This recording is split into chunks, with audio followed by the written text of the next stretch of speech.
Hi guys. What am I doing here? Got the wrong light on.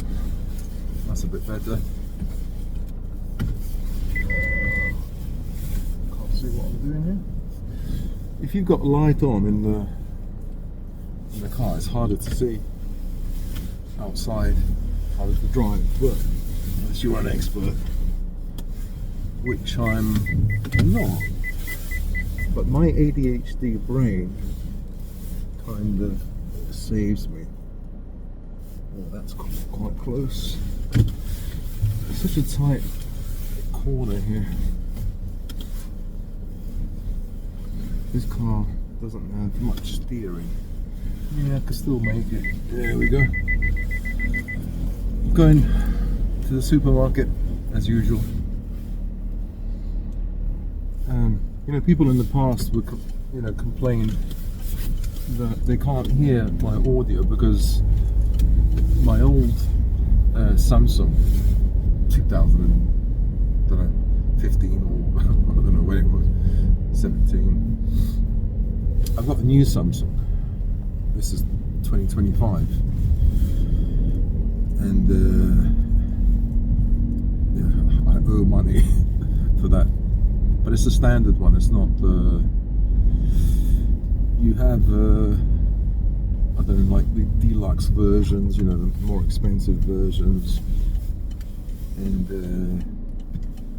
but I got the standard one, so it has a good camera. The audio is okay, but I think I'll have to up my audio and actually get. Some people have a microphone here. And yeah, I'll see what it sounds like. We'll see what the audio sounds like. Maybe you can get a better feel of what I actually sound like. And it might, the sound, the audio quality might be, well, it should be a lot better, right? So, let's see. I do always feel that cars are right up my arse. Oh, this one really is up my arse. Well done. You take this apex of the corner. Let's see if you can follow. You can't.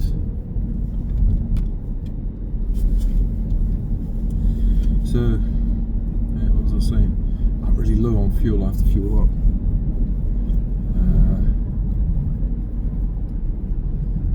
I remember in London, I was driving with my friend, this black guy from Barbados. He's a light-skinned guy though. Actually, he's quite dark now because he's got eczema and it affects his face, and he's become really dark. But this guy, he's a nice guy, and he's a martial artist. We used to mess around together in the past, like sparring, but I couldn't handle it. It was too good. I didn't like fighting. I mean, I didn't like sparring, but that was my weak spot. But obviously, you have to spar, right, to fight. Not really, because if you get used to sparring, you get used to tippy-tapping each other. Then when it comes to a real fight, it does prepare you actually, but it's not really the same. It's not exactly the same. It's yeah, that's my excuse.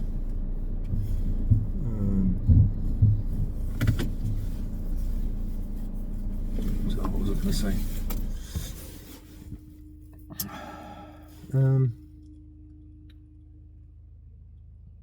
It's also very stressful, I would, if you get hit a few times, then your anxiety goes through the roof. Your ADHD brain will starts to see red. You start getting blood or whatever. You start getting really pissed off and a bit out of control. So yeah. So we were driving one day, like with his mum and his aunt, and so I had my Ford Fiesta, a black Ford Fiesta. That was a cool car, it can go so fast. So we went up to these traffic lights, right? And this gang of like Pakistani guys, there's about 4 of them in a car.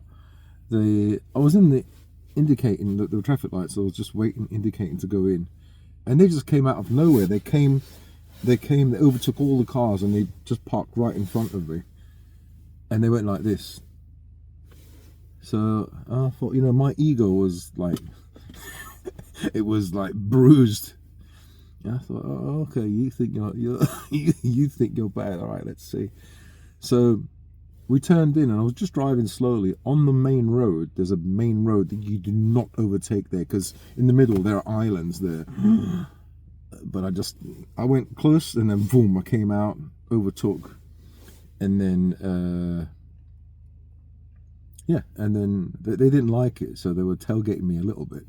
I thought, oh, it's over. So I turned in. There's like a bus terminus there, and they were still behind me. And I thought, oh, okay, all right, maybe they're going this way. And so I parked up. Right, when I parked up, these guys, they drove up, they parked up, and all of them came out.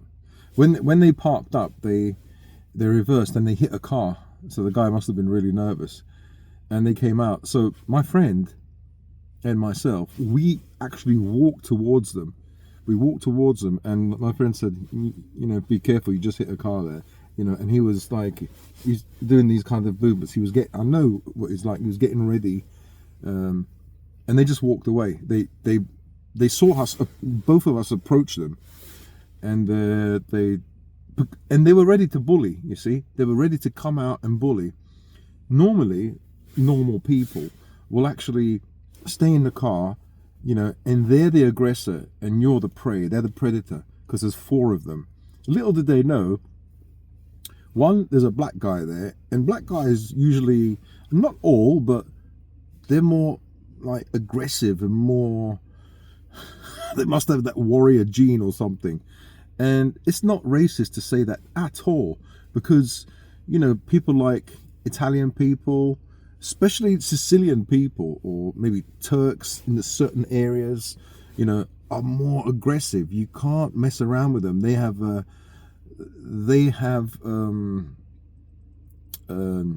anger management problems.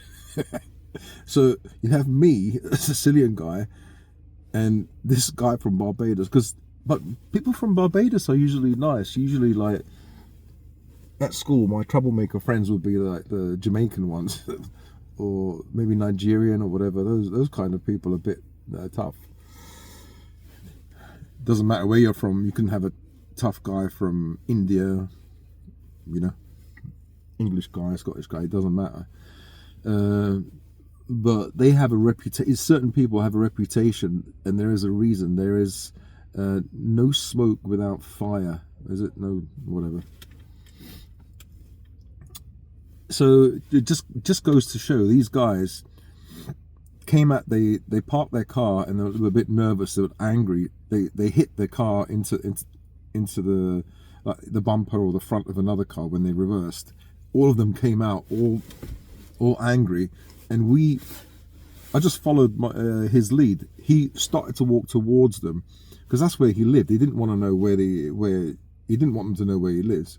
So he went up to them and he said, you should be careful, you just hit a car, and basically you're showing someone you're so confident.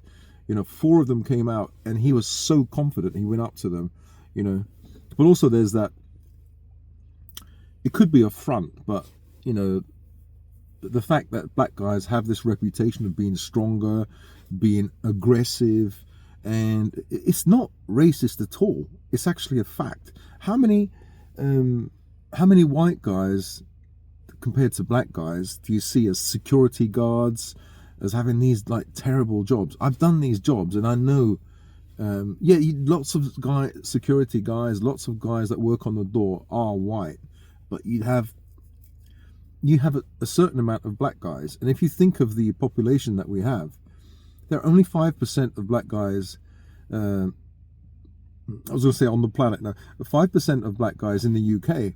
If you take away all the women and children and elderly and everything, you only have maybe 1 or 2% or whatever, but a certain, so they're overrepresented in certain areas like crime as well, like violent crime, stuff like that, stabbing, knife crime. They are overrepresented, but they're also overrepresented in these kind of jobs, yeah, they are low paying jobs. People say, oh, it's because of poverty. No, it's not. It's not just because of that. You can be a sweeper, a road sweeper or whatever. And actually you don't need many qualifications for that job. But to actually be a security guard or work on the door, you actually need I thought I saw some smoke there. You actually need qualifications, some certificate. You can't just go there, stand on the door without any certificate or work as a security guard. Not that I know of. Because when I worked, I needed to have a badge, I needed to do a proper security course. And yeah. So it's just that story, when some people try to bully you and you end up having that road rage. It's horrible, When I walk, I never have that problem. Never. Because if you have someone that comes up behind you, they're not going to push you. They're just going to go right round. But with a car, like in one of these roads, it's always 30. It's a 30-mile-an-hour road. And now it's coming to Christmas. My friend says, be careful because they take pictures. They hide. So I'm doing 30 miles an hour on this road. And more often than not, you get people that come up behind you, right? And they push you. And I'm thinking, if you're so bad, why don't you just overtake me? If I'm going so slow, there's no cars coming on the other side, overtake me. Why do you have to push me to break the law? Because if I break the law, I know that I'll be doing 35 miles an hour, 40 miles an hour, and I'm the one who's going to get the photograph taken. And they're going to be cool. They're going to be hiding behind. You know what I mean? So, yeah. We'll go and get some korma or something for my friend because she wants something hot. Because at the moment with the chemo, she can't taste much. No, I don't think it's COVID. She can't taste much. I've said that, and now I'm going to I hope I don't get demonetized or get a stupid COVID sticker at the bottom of this video.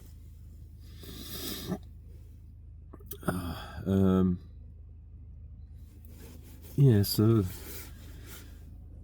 what I want to give her is vegetables and fruits, but she needs taste. So instead of having cookies, a biscuit, cake, or anything like that, I'll give her at least, it is junk food, it is processed food, and they're expensive. One of those kormas cost about 5 to 7 quid. For me, that's expensive. You can make one really cheaply. You can get, just get a piece of chicken.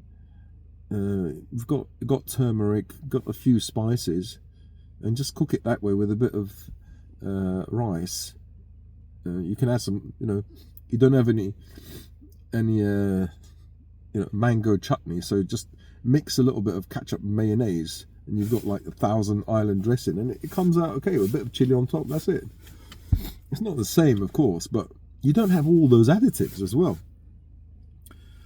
It's bad enough putting ketchup and mayonnaise, but with what I would do is I'll put a few vegetables on the side, like some zucchini, just chop them up, and because she doesn't like things like that, so I have to like sneak them in. I try to sneak in like the king and queen, like the turmeric, broccoli, because the anti-cancer kind of activity that they have. But you can't have too much broccoli or cauliflower, cabbage raw, because then it starts to affect your thyroid, because they're goitrogenic, and so your thyroid function will be affected. So cooked broccoli is okay, or steamed or something is okay. But those people go on raw food diets and eat cruciferous vegetables is not a good idea. It can affect your thyroid. And anyway, so that's what I'm doing. Just my usual trip to the supermarket. I'm going home tomorrow. I dread going home. Not that I dread going home, but that house is cold. There's no central heating, and so it's a big house in an area where, as I said before, it's kind of waterlogged. It's the water table is really high, so you get flooding as well in various parts of our land. So you're kind of swimming around water, and so that's not good. No central heating, no heating in the house. You're going to have mold. Even if you open the windows, you open the windows, it's going to be freezing. So I'm going to dread going back home. It's going to be freezing. That's because we've got no money to pay for central heating. So we've got a log burner. So I'm going to get some wood from outside. And the thing is, see, we didn't prepare this beforehand. If you know you're not going to have any heat, then obviously you chop up wood, or you prepare the wood and then you use it as fuel. But my wife didn't. I'm sure she has ADHD. I'm positive, but she's got a different type. I'm not really making excuses for her. I do think she has a problem with ADHD. She forgets things. She forgets, she cooks things on the stove and she just forgets them because she's busy doing something else. So many times I catch her burning stuff, and yeah. That's okay. I mean, it's not her fault if she forgets, but it could be dangerous, So, and that house is made of wood. If that house goes up in flames, oh my goodness.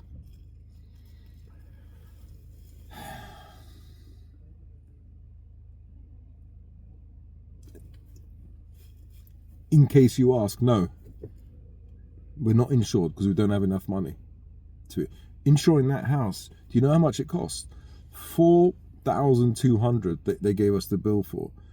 When I thought, $4,200. I don't even get that on YouTube every year. I just about get. One good thing is I think my estimated revenue for this month is about £70 from £25. I think £38 last month. The month before, 25. It's going up and up, but that's because I've how do you say? I've increased frequency, so one every day. But I've had to slow down a little bit because it's I'm exhausted. So it's not really exhausting doing YouTube, but a lot of people maybe, if they think about it, then they think, oh, okay, it's true. But then initially they might think, why are you exhausted? Why do you have burnout? Unless you don't like doing what you're doing. No, I like doing what I'm doing. Well, I don't not like it or like it. It's just I'm neutral, But there's so many other things going on in my life, so I have to deal with them as well. I've got the other channel, the Shredding Toys channel, that I'm starting to work on, because I want to revive that one. Because I've got lots of things to shred, and I've got a machine there, so I want to see if it works. If it does work, then I'll bring the machine with me. If it doesn't work, then I'll sell the machine so I can get some money back. I'm not going to get much money back, but I'll be happy to get something. So yeah, I dread going back, but at least I can do some shredding work. And I don't know if my room is full of mold. I was thinking live in a camper van, because the camper van is small, and it's easier to heat up. But mind you, it's been in the rain and everything. It's going to be full of mold. So wherever I go, there's going to be mold. It's just like a mold area, moldy zone. Yeah. So anyway, sorry, it's just a short video, and I'll speak to you in another video, and hopefully I can. Hopefully, when I have a house, like a small house, like a 1-bedroom house in the countryside, I'll get that house. And the problem isn't finding a house; it's finding a house and having enough money left over to secure the area for the dogs. That is the most important thing. Otherwise, I just buy a house a terraced house in the city. But they'd have to stay at home all the time, and I'd need money to help me, like a professional trainer to help me train them, because you're not training a dog, you're training a pack, and it's very different. Even finding a dog trainer that can train a pack is probably rare. It's going to be hard to find. You know, training one dog is easy. Training two dogs already starts to get a bit more difficult. Training a pack, that is a unique gift if you can do it, because it's just like you're just like training an octopus, an animal with so many legs, so many, you know, having to like